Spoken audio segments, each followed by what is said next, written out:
was addicted to them. Anybody They were there? next to the perfect ball. I used to get them all the time. Started transcribing later.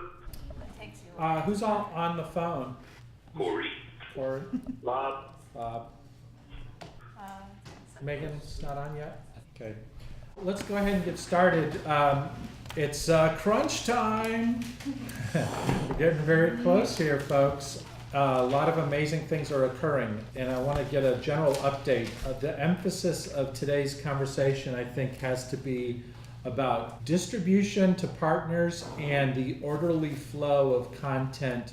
As a nonprofit news organization, we really are excited to be creative in how we distribute our content. We don't give exclusivity to any one partner, but we actually work with a number of partners. We're working with over a dozen in this particular case. So we make sure that everyone can localize content for their audience, have examples that really work for the people that are going to be reading their newspaper, listening on their radio station, or watching it on TV.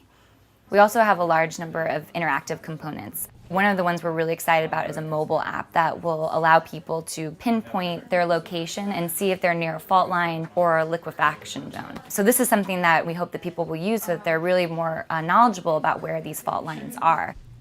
We have an interactive database that allows people to see down to the very specific school in their neighborhood. And why it's important is because each school is different. Each school is not going to be rated the same way. So really this needs to get into the hands of people and the local school boards so that they can see that information. And finally, Ashley Alvarado, our public engagement manager, has produced a very cool coloring book that we're going to be using to distribute into schools. And this is another way that California Watch is engaging a different kind of audience.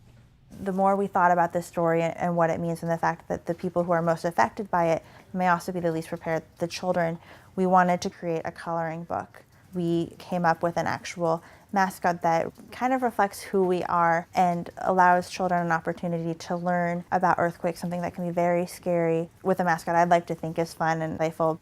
There's a real demand for this information. Kids don't have it. We initially thought maybe we'll have to come up with the budget to do 2,000 copies.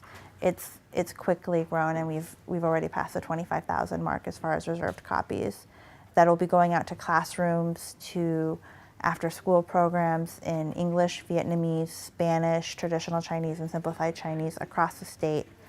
Because of those books, we've been invited to participate in different community events where the focus really is on the safety of children. And then we're also doing a series of emergency preparedness classes across the state.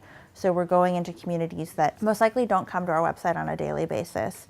And we're introducing ourselves, we're introducing the subject, and we're hoping to build a relationship that will later inform our journalism.